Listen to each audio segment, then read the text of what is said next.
que é o assédio? Você tem um assediador, o assediado, a intenção de obter uma vantagem sexual, né, que geralmente é a do superior hierárquico. Sim. Eu subordinado, né? Tem que ter essa relação para configurar o assédio sexual na esfera trabalhista. Sim. Tá? Porque caso contrário, pode configurar, vamos supor, que seja entre colegas de trabalho. Pode configurar aí uma importunação sexual ou até mesmo estupro.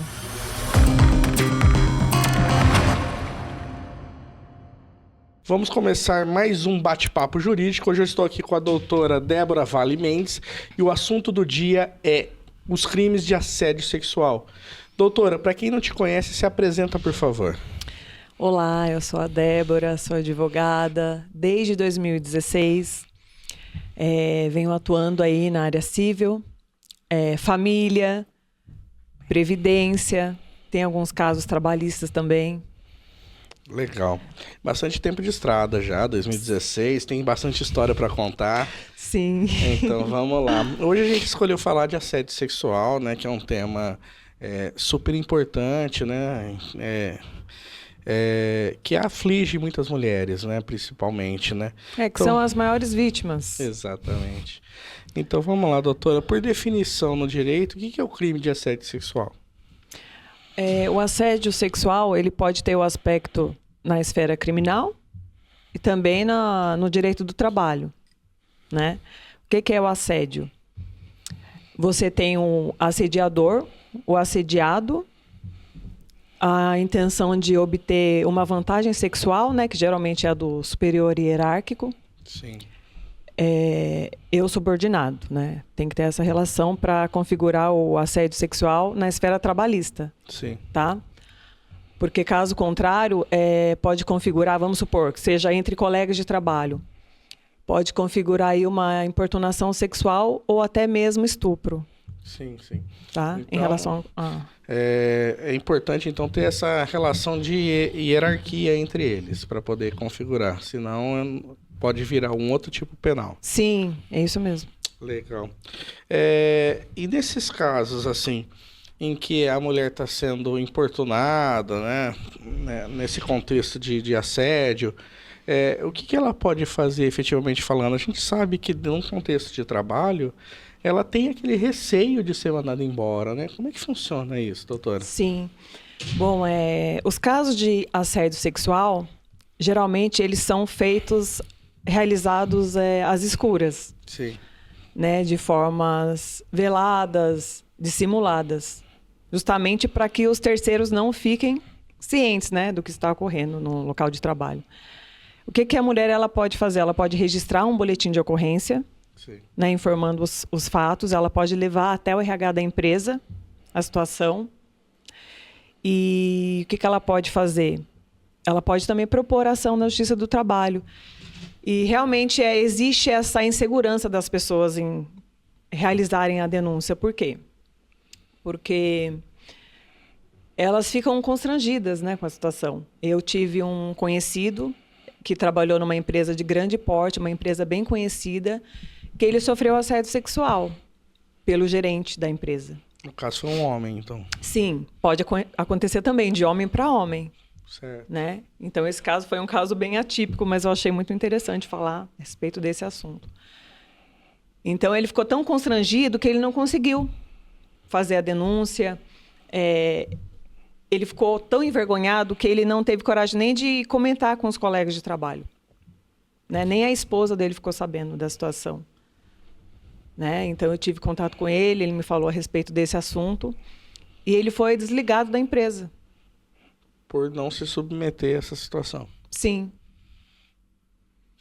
E ele teve colegas que acabaram, né, se submetendo para poder conseguir a ascensão profissional, obtenção de vantagem sexual. Então, assim, ele teve colegas que acabaram crescendo profissionalmente, tá? Que se submeteram a esse tipo de abuso, né? Legal.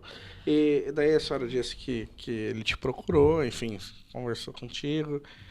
Qual que é a responsabilidade da empresa nesse contexto, né? Imagino que isso tenha até gerado uma ação judicial. O que ficou resolvido depois, né, no futuro, por exemplo, nesse caso seu, né? Pois é, então, em relação à empresa, o que poderia ter sido feito?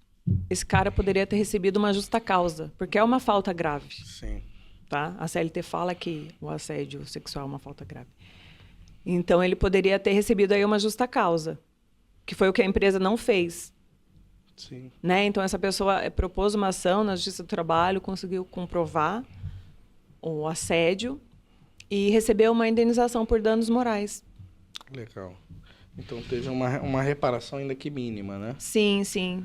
E na esfera criminal, teve seguimento ou não? Não, nesse caso, não. Nesse caso, não, né? Ele preferiu só no âmbito trabalhista mesmo, né? Legal. E você falou um pouquinho sobre os aspectos emocionais, né? O que as vítimas acabam sofrendo, né? Que acaba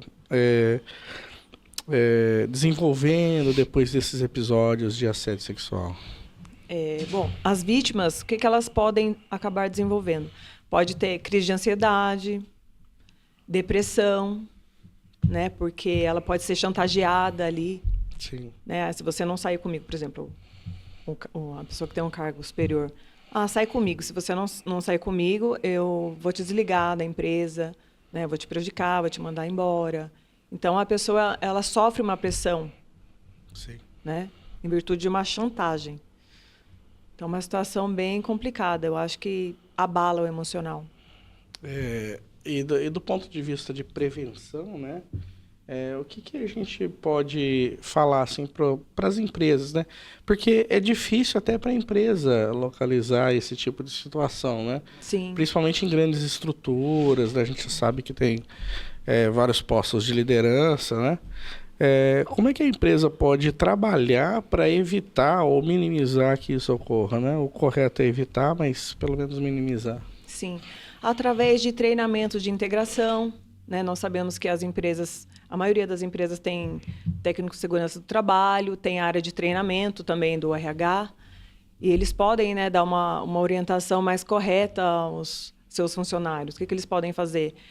Colocar também nas ordens de serviços e explicar que tem que tomar cuidado com brincadeiras, né, no local de trabalho, porque o ambiente de trabalho ele tem que ser um lugar saudável para as mulheres, né, porque são as que mais sofrem vítimas, né? Assédio sexual, né, no caso. Então, a empresa precisa se preocupar com esse tipo de coisa. Os funcionários eles precisam se respeitar, né, ser tratados pelo nome. Então, tem que tomar muito cuidado com esse negócio de apelido. Vamos supor, vou dar um exemplo aqui, a funcionária chama Michele, é a Mi, sabe? Ficar com esse tipo de conversinha, muita intimidade. Funcionário chegar para o outro e falar, nossa, como... No caso, né? Vou dar um exemplo do homem para a mulher. O funcionário chega e fala, nossa, você está muito linda, ou você está gostosa. Tudo isso pode configurar o assédio sexual de formas reiteradas. Porque a jurisprudência ela entende que tem que ser de formas reiteradas. Sim. Tá? Na verdade, não pode ser só um episódio isolado, então. Não. Tem que ser uma conduta que se repete. Sim. E com a negativa da vítima. A vítima nega, mas aquele episódio ele continua se repetindo. Sim, sim. E como é que isso pode ser provado na justiça, né? Porque a gente sabe, né, que é como você disse, é velado, né? O crime de assédio sexual ele é velado, ele não é aberto. E como é que a vítima pode, então, fazer a comprovação de que está ocorrendo isso num ambiente de trabalho? Eu tinha falado do registro do boletim de ocorrência, só que o boletim de ocorrência ele é uma prova unilateral. Sim. Né? Você pode registrar um boletim e colocar o que você quiser. Exato. Então, assim, não pode ser a única prova. Sim. Né? Tem que ter conversas, gravações, relatos de testemunhas. E em relação a essa comprovação, como é que a justiça entende, por exemplo, com relação a conversas de WhatsApp, né? Porque a gente sabe que hoje o WhatsApp ele é uma ferramenta presente na vida do brasileiro e das empresas, né? Sim. E como é que fica a valoração dessa prova no Poder Judiciário? O que o Poder Judiciário ele vai tentar identificar? A situação constrangedora, se aquela vítima ela foi constrangida, né? Porque a gente sabe que tem a a gente precisa proteger a liberdade sexual das pessoas, né? Sim. Então, o assédio sexual é uma violação. Então, assim, o que o juiz faz? Terão as audiências de instruções também, que é uma outra forma, né, da gente identificar se houve o assédio ou não. Mas as conversas via WhatsApp são provas que ajudam muito na hora de caracterizar o assédio. É porque a gente sabe que a questão do print, por exemplo, né, o print de conversa, Sim. ele é meio complicado, né, para fazer essa valoração, por uma questão de poder ter sido construído, né? Existem ferramentas que você pode falsear uma conversa de WhatsApp, né? Sim. Nesses casos, assim, é interessante fazer algum tipo de certificação de que aquela conversa é autêntica? Como é que isso é trabalhado dentro da Justiça do Trabalho? No caso, a vítima ela pode fazer uma comprovação através do cartório. Sim. Né? Nós sabemos que tem alguns cartórios que eles fazem a comprovação. Né? A vítima leva o celular e pede. Sim. Então, existe essa prova que pode ser utilizada, né? Que tem fé pública. Sim, que daí consegue, então, demonstrar que é autêntica a conversa, né? Só que o problema é que tem valores altíssimos, né? Então, não são todas as pessoas que têm condições de pagar por isso. Sim. E tem um assunto também que eu gostaria de falar, que chama constelação de indícios, que fala que, como esse tipo de crime ele é realizado de forma simulada, né? Como eu falei, às escondidas. Tem uma parte aqui da jurisprudência que eu achei interessante falar. Pois Só um minutinho. Que no caso caberia até danos morais. E seria incabível a exigência de prova cabal e ocular dos fatos. Então, assim, não necessariamente aquela prova precisa ser visual, né? De acordo com esse novo assunto aqui, né, que a jurisprudência fala, que é a constelação de indícios, é uma prova frágil, né? Você falar que, olha, não, alguém tem que ter testemunhado, tem que ter visualizado. Sim. Né? Você pode comprovar também de outros meios, tá? Até a mudança de comportamento da vítima pode Sim. ser valorada, né? Sim. O relato dela tem muito peso. Sim, né? ela pode procurar o RH da empresa, Sim. informar a situação, os fatos. Porque assim, esse tipo de crime, ele, como é cometido às escuras, né? Então o relato da vítima ele é muito importante, né? Sim. Eu tive uma cliente recentemente que ela me procurou, enviou algumas mensagens que o superior mandava, né? Na verdade, o superior era o dono da empresa. Sim. E ela queria muito entrar com a ação trabalhista. Eu falei, olha, as provas que você tem aí são provas frágeis, porque mostravam um assunto, né? Entre eles e tal. Mas ela não conseguiu provar que ele tinha chamado ela para sair. Né? Essa conversa não constou nas mensagens de WhatsApp, né? Porque ele sabia muito bem o que ele poderia falar ou não. Sim. Para você ter ideia, como é difícil a gente conseguir provar na Justiça do Trabalho, né? Você conseguir configurar uma prova que a vítima precisa provar, né? Cabe a ela provar. Que ela é a autora da ação, né? Nesse caso, assim, como é que funciona o processo propriamente dito, né? Então a vítima estava sendo assediada, eventualmente foi até demitida por conta de não se submeter. Como é que é esse processo? Como é que funciona o processo em si? Desde o início até o final dele, doutora? O que o advogado pode fazer? Colher todas as provas que ele achar necessário, como testemunhas, mensagens via WhatsApp, gravações, todos os indícios, né? Colher todos os indícios e tentar demonstrar ali, né, que a situação real ocorreu, uma gravação, né? E juntar tudo no processo, tá? Sim. E propor ação trabalhista, né, contra o autor.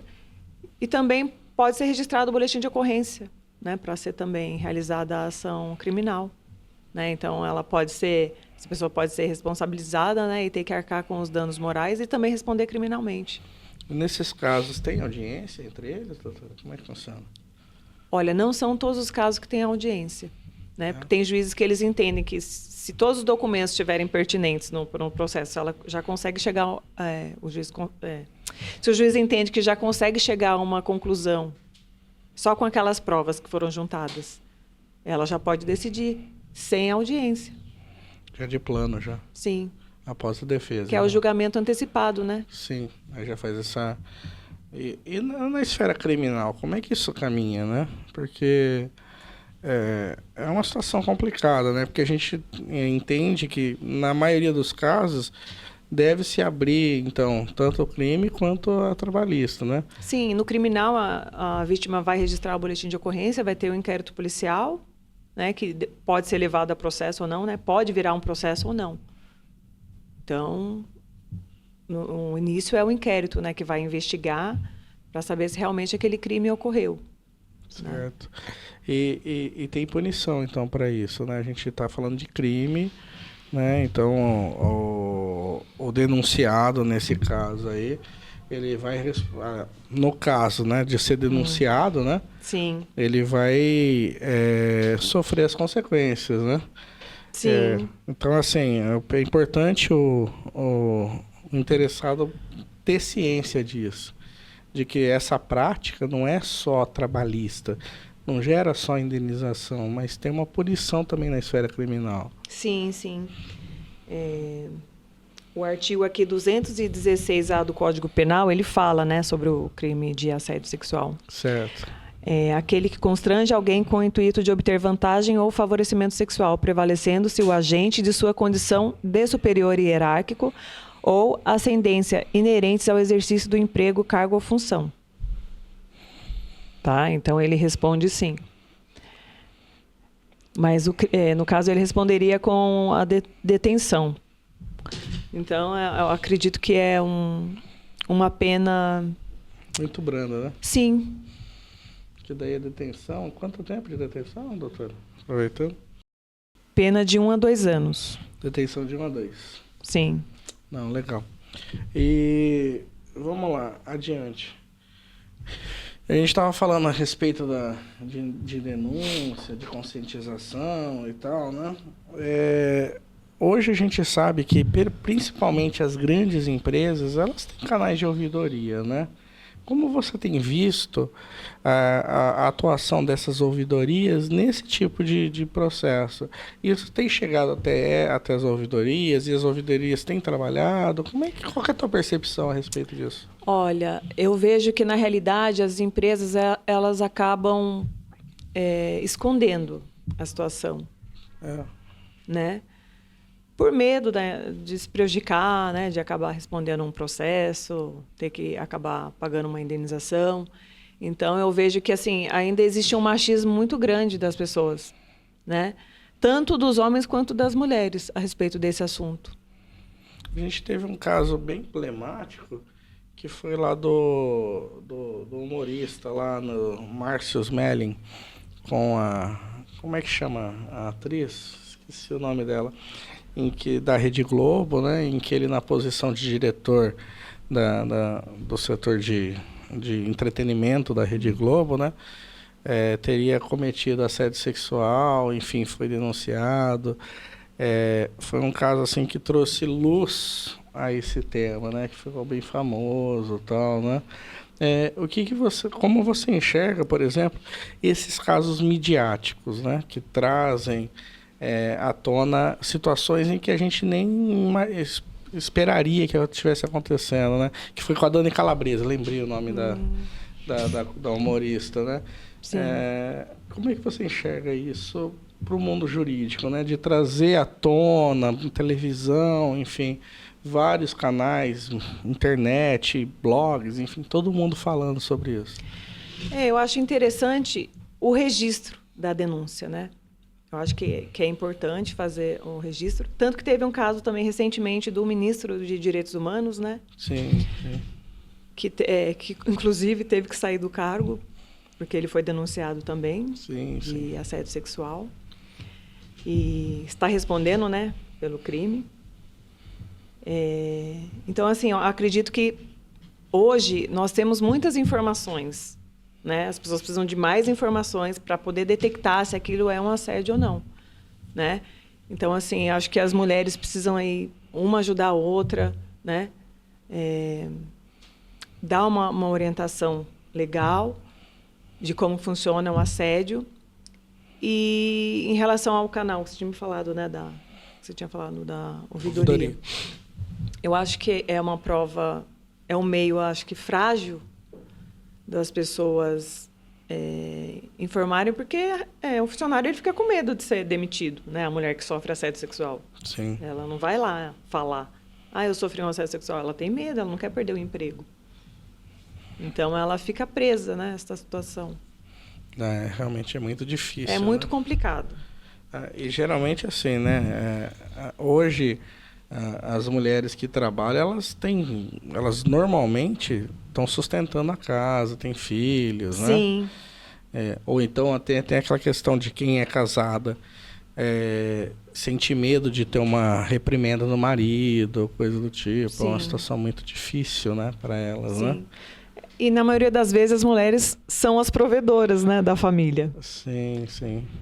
Então existe também um preconceito, né, das pessoas. Às vezes fica julgando pela forma como se veste, pela forma Sim. como vai trabalhar. Sim, né? e muitas mulheres agem contra as outras, que eu acho totalmente absurdo. Né? Ao invés de você apoiar, você vai falar, não, aquela pessoa não presta, né? Olha o jeito que ela se veste. É ridículo esse tipo de atitude. Isso realmente muito difícil, né? A gente sabe que a principal barreira mesmo é essa questão do preconceito, né? A gente entende por quê. Ela tem medo do julgamento que vai sofrer, Sim. dos colegas de trabalho, enfim. E depois tem o medo do próprio emprego, porque a gente sabe que a probabilidade de ser mandado embora é gigante, igual você citou de exemplo, né? Em que o assediador, né, o suposto assediador, era o próprio dono da empresa, então ela não tinha ferramentas para se defender. É uma situação bem complicada, né? Tanto que ela nem fez a denúncia. Exato. Então, assim, ela tinha que basicamente se submeter ou sair da empresa, né? Eu também trabalhei em algumas empresas que eu identifiquei o assédio. Uhum. Gestores que se aproximavam das funcionárias com a intenção de obter vantagem sexual, prometendo salários altos. Então, assim, é uma situação bem complicada, porque a pessoa precisa do emprego, né? Como é que ela vai fazer? Se ela perde o emprego, ela vai para a rua, né? Não tem meios de se sustentar. Muitas vezes é mãe solteira, tem filhos, e aí como é que ela faz? Fiz aqui até uma pesquisa que eu achei interessante aqui falar. Só um minutinho, deixa eu abrir aqui. Sobre o mapa de assédio no Brasil de 2024. Certo. Ele fala aqui que 30% dos participantes relataram ter sofrido algum tipo de assédio nos últimos 12 meses. 41% dos casos ocorreram no local de trabalho. Olha, 41% é muita coisa, Sim, né? sim. Quase 50%.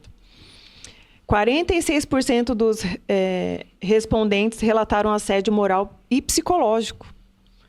92% das pessoas que sofreram assédio não relataram o ocorrido. Olha só, a maioria das pessoas não relatam.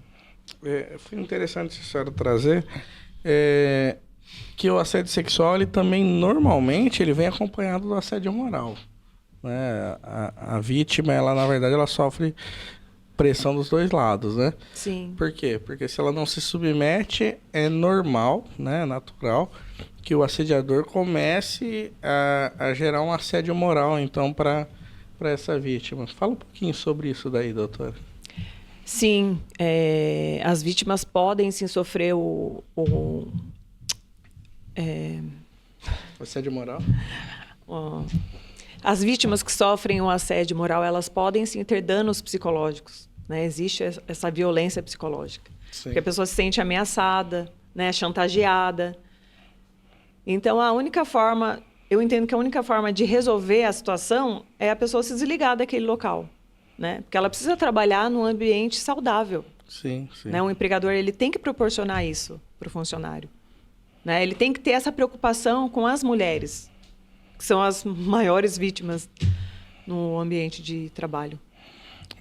É interessante falar sobre isso, né? Porque invariavelmente vai descambar para isso, né? A gente sabe que é notório que o empregador, né, o superior hierárquico, ele vai gerar algum tipo de punição, né? Pelo fato da vítima não se submeter, né? Sim. Então, realmente, assim, o prejuízo é duplo, né?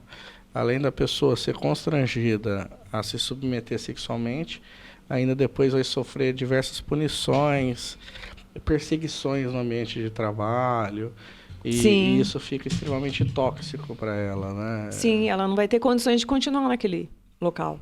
Né? Como é que ela vai se sentir? Ela vai conseguir trabalhar? Não vai conseguir trabalhar. Não vai conseguir nem desempenhar o que ela fazia, né? Sim, porque eu acredito que as mulheres elas precisam ser avaliadas pela competência. Sim. Não se ela é bonita, se ela é gostosa, você entendeu? Isso que precisa ser valorizado na mulher, como profissional. O valor que ela vai entregar no ambiente de trabalho, né? A produtividade que ela tem. Sim, infelizmente a gente vê que a maioria das empresas, os homens confundem muito as coisas, né? Eles acham que a mulher ela não tem capacidade, né? Sendo que nós sabemos que a maioria das mulheres hoje, elas estudam, elas cuidam da casa, cuidam dos filhos, né? Cuidam de toda a família. Então, elas fazem de tudo. Consegue desenvolver, né, um bom trabalho. E normalmente as mulheres são até mais produtivas, né? Por uma questão de ser multitarefa, né? A gente sabe que o homem, ele tem um perfil mais monotarefa. Ele foca naquilo ali e faz. A mulher não. A mulher, ela está fazendo uma determinada atividade, mas está conseguindo desempenhar outras, né?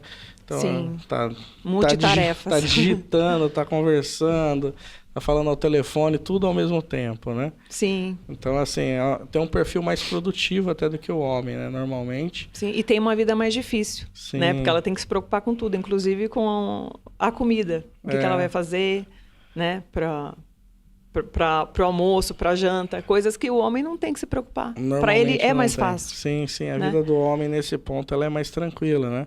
Porque ele realmente é mais focado na atividade profissional. Sim. Enquanto a mulher levanta tudo, né? Carrega a casa, carrega o trabalho, enfim. E dentro de um ambiente hierárquico, ela consegue desenvolver várias funções que os homens às vezes não conseguem, né? Sim, realmente. Justamente por esse perfil mais multitarefa do que a gente. Com certeza. E, então, assim, ela acaba sofrendo mais, né? Na vida, no trabalho. Né? Não é fácil ser mulher. O peso é maior. Sim. Sem dúvida, sem dúvida. Até por conta do que você falou, né? Cuidado dos filhos, cuidado da casa, né? Legal. Doutora, a gente sabe que o nosso tempo aqui ele é bem curtinho. A gente sempre se propõe a bater meia horinha de papo. E ele já foi. E é um tema bem legal, assim, de conversar. A gente poderia ficar aqui muito mais tempo conversando, né? Eu agradeço desde já a senhora ter vindo aqui. Obrigada, eu que agradeço o convite. Ter vindo conversar com a gente. Enfim, eu vou abrir o microfone para a senhora se despedir agora. Tá ok. Pode.